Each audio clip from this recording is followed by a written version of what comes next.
Баршаңызға сәлем, қазақша медицина көрермендері. Бүгін біз сіздермен артық салмақ туралы айтатын боламыз. Алдыңғы видеода айтып өткендей, артық салмақ семіздік ауруға шалдықтыратын фактор болып саналады. Негізінен осы артық салмақтың, семіздік қазіргі таңда медицинада өте ауқымды мәселелердің, әлемдік мәселелердің біріне айналды. Себебі ол қаншама дерттің бастамасы болып келеді. Осы артық салмақтың, семіздіктің себептері өте көп. Оның ең бірінші ретінде генетикалық бейімділікті алып қарастырамыз. Генетикалық бейімділік бұл сіздің ата-анаңызда, ата-бабаңызда осы семіздік болатын болса, сізде тұқым қуалау ықтималдылығы өте жоғары болып келеді. Одан кейін гиподинамия. Гиподинамия қазіргі таңда адамдардың барлығы аз қозғалыс жасайды. Яғни отырып жұмыс жасайды, қозғалыс аз, қимыл қозғалысының барлығын шектеп тастаған. Келесі ең жиі себептердің бірі ол дұрыс тамақтанбау. Яғни қазіргі таңда адамдардың барлығы, яғни жүйесіз, ретсіз тамақтанып жатады. Жеңіл тағамдарды, фастфуд өнімдерін, тәтті тағамдарды өте жиі қолданып жатады. Осы семіздікке алып келеді. Одан кейін ұйқының дұрыс болмауы, стресс, яғни стресс кезінде стресс гормондары, әсіресе кортизолдың деңгейі өте жоғары болады. Соның салдарынан арықтаудың ықтималдылығы төмендеп, керісінше семіздік ұлғаяды. Яғни келесі ол бізде ағзамызда қосымша аурулардың болуы, яғни эндокриндік аурулардың болуы, одан кейін дисбактериозның болуы, ас қорыту жолдары ауруларының болуы, анемияның болуы, ағзаңызда элементтердің, витаминдердің жетіспеушілігі, магнийдің, Д витаминінің жетіспеушілігі, яғни осы семіздікке алып келеді. Арықтау кезінде қателіктер, яғни қыз-келіншектер арықтау кезінде өте көп қателіктер жіберіп жатады. Соның бірі, яғни монодиета. Моно, яғни тек бір ғана бір тағам түрін қолданып, мысалға гречка болатын болса, яғни қара құмықты азанда түсте кешке жеп жатады. Ол сіздің ағзаңыз үшін пайдалы емес. Ол яғни сіздің денсаулығыңызға зиянды болып келеді. Сіздің ағзаңыз үшін қажетті қорек түспейді бұл кезде. Яғни энергияның да тапшылығы болады осы кезде.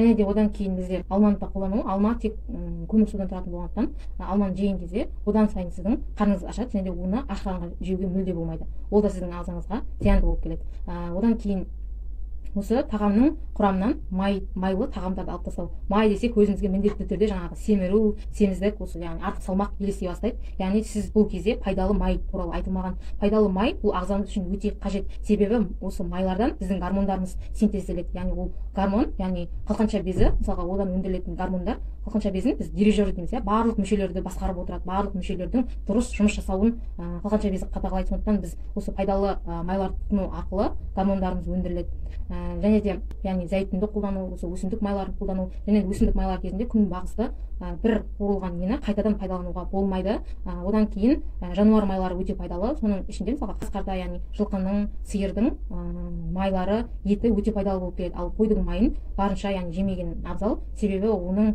зияны болмаса ешқандай да пайдасы жоқ болып келеді. Келесі, жалпы мен өзімнің тарапымнан осы арықтаудың 4 жолын, 4 ережесін ұсынғым келеді. Оның ең біріншісі ағзаңыздағы бар ауруларды емдеу, ең бірінші анализдерді тапсыру. Себебі сіз осы ағзаңыздағы ауруларды емдемесеңіз, ешқандай да семіздіктен арыла алмайсыз. Соның яғни ең бірінші анализдерді, жалпы қан анализі, ондағы яғни гемоглобиннің, ЭТЖ-ның деңгейін анықтау, одан кейін кеңейтілген қан талдаулары, феррум, ферритин, В12, В9, магний, Д витаминінің ағзаңыздағы мөлшерін міндетті түрде анықтауға жетсіз.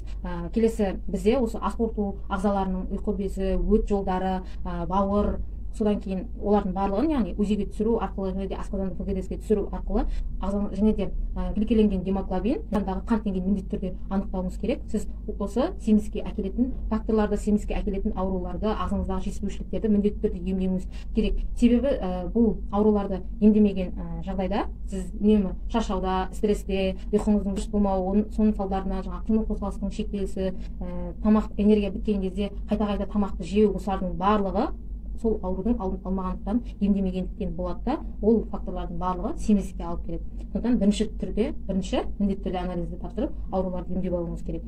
Және де осы ауруларды емдеген кезде сізде ешқандай жетіспеушілік болмайды, өзіңізді сергек сезінетін боласыз, ұйқыңыз дұрыс болады, және де денсаулығыңыз мықты болады. Келесі бізде ұйқыны реттеу. Ұйқы, яғни тәулігіне 8 сағаттан кем, немесе 8 сағаттан артық болмау керек. Яғни міндетті түрде ұйқыға 10-да жатуыңыз керек. Және де ұйықтаған кезде осы мелатонин гормоны бөлінеді. Бұл ұйқы гормоны. Ол кезде барлық ұйықтайтын бөлмеңіз қараңғы болу керек. Ешқандай соткының, ноутбуктың жарығы түспеуі керек. Және де осы мелатонин гормоны сіздің ағзаңыздағы барлық процестерді реттеп отырады.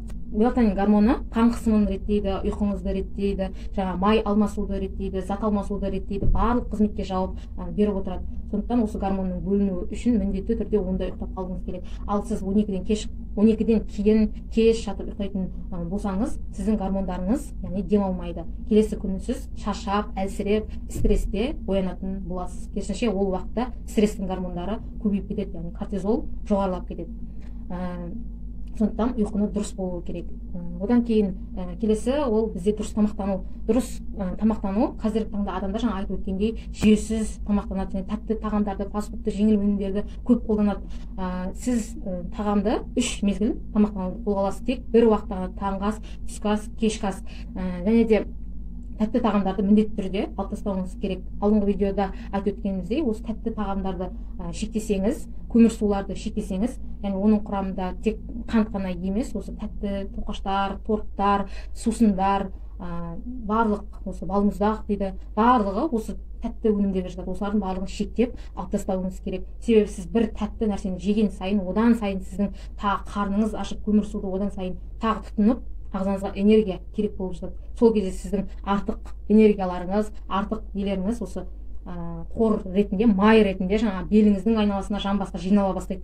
Сол кезде сізде семіру пайда болады. Сондықтан тәттіні шектеп тастасаңыз, сіз жаңағы белдің айналасындағы және де жамбас айналасындағы осы жиналған майлардан арылатын боласыз. Одан кейін тағамның құрамында міндетті түрде яғни белок болуы керек. Ол белок яғни ет, сиыр етінің, жылқы етінің, тауық етінің құрамында, сүт өнімдерінде айран, ірімшік, және де балық өнімдерін қолдану керек. Дәнді дақылдарды, жаңғақты және де көкөністерді қолдану. Көкөністерден бірақ картопты шектеуіңіз керек. Себебі картоптың құрамында крахмал өте көп. Ал ұн өнімдерін де шектеуіңіз керек. Және де ұннан, наннан тек қара нан, өйткені қара нанның құрамында белок жоғары болады, ал тазартылған ақ нанның құрамында көмірсу жоғары болады. Ол нанды, ақ нанды жеген сайын сіздің одан сайын қарныңыз ашатын болады. Тағы да жүйесіз тамақтануға көшіп кететін боласыз. Көк шөптерді, петрушка, ақ желкен, осы шөптерді қолдану ағзаңыз үшін пайдалы. Қарақұмық, жеміс жидектерді, одан кейін көп су ішу керек. Жалпы осы артық салмақтан арылудан бөлек көп су ішу бұл денсаулыққа пайдалы. Бірақ қан қысымы бар, жүрек аурулары бар, бүйрек аурулары бар адамдарға ішу зиян. Сондықтан нормамен ішуіңіз керек ол кезде. Одан кейін, яғни сіз мысалға белок ретінде етті алсаңыз, көкөніс қосасыз, және де қарақұмық қоссаңыз, гречканы, одан кейін шөпті міндетті түрде қосуыңыз керек. Осы мысалға бір рацион болып саналады. Одан кейін таңда жұмыртқа немесе творог, әртүрлі кашалар, оған жаңа жеміс жидектерді қою, көкөністерді қосу арқылы таңғы асыңызды құра аласыз. Манной кашаны, яғни жеуді ұсынбаймын, себебі оның құрамы ағза үшін пайдалы емес, оның құрамында көмірсу көп болғандықтан, жаңағы айтып өткендей, ол ағза үшін зиян болып келеді. Кофе, шайды мүлде алып тастау керек, себебі олар ағзаңызға қабынуды тудырады. Одан бөлек басқа да, яғни қан қысымын көтеретін, яғни әртүрлі жаңағы ағза үшін зияндылықтары бар. Және де оның орнына тамақтан кейін және күнделікті уақытта, яғни су ішкен кезде суға лимонды, жалбызды қосып, соны күніге және тамақтан кейін жарты сағаттан кейін ішсеңіз, ол ағзаңыз үшін пайдалы болып келеді. Түнде тамақ жеуді доғаруыңыз керек мүлде. Келесі ереже бұл қимыл қозғалыс, жүру, жүгіру, велосипед тебу және де жаттығу залдарына бару. Сіз бірден жаңағы қатты көп қозғалыстан бастап кетпеуіңіз керек, жаяу жүріп бастауыңыз керек, күніне 1 сағаттан аз болмауы керек, және де күніне бірте-бірте көтерілген кезде, яғни 10 000 қадамдай жүріс жасауыңыз керек сіздің. Залдарына баруға болады, жүгірумен айналысуға болады. Осыларды ұстану арқылы, яғни қозғалыс жасап отыруыңыз аса маңызды болып келеді. Күніне жаңа балаларыңызбен, достарыңызбен серуенге шығуыңыз қажет. Және де осы жүгіру, көп қатты қимыл қозғалыста болу, жаңа қан қысымы бар, жүрек ауруы бар, бүйрек аурулары бар адамдарға зиян болып келеді. Сондықтан тек қана жаяу жүруді, серуендеуді қолға алуыңыз керек. Осы 4 ережені ұстанатын болсаңыз, алғашқы 3 тәулікте төзімділік, шыдамдылықты ұстанатын болсаңыз, сіз осы бойыңыздағы артық салмақтан арылып, ағзаңыз үшін қалыпты салмақты ұстап тұра аласыз. Және де өзіңізді сергек, қалыңыз мықты болады. Ал осы артық салмақты анықтау, салмағыңыз қалыпты ма, қалыпты емес па, ол біздің алдыңғы видеомызда айтылып өткен. Міндетті түрде қарап шығыңыздар. Ақпарат пайдалы болды деген ойдамын. Арнама тіркеліп, қазақша медицинаның дамуына, қазақша контенттің дамуына өз үлестеріңізді қосып, лайк басып, арнама тіркеліп кетіңіз. Сау болыңыздар, ауырмай аман жүріңіздер.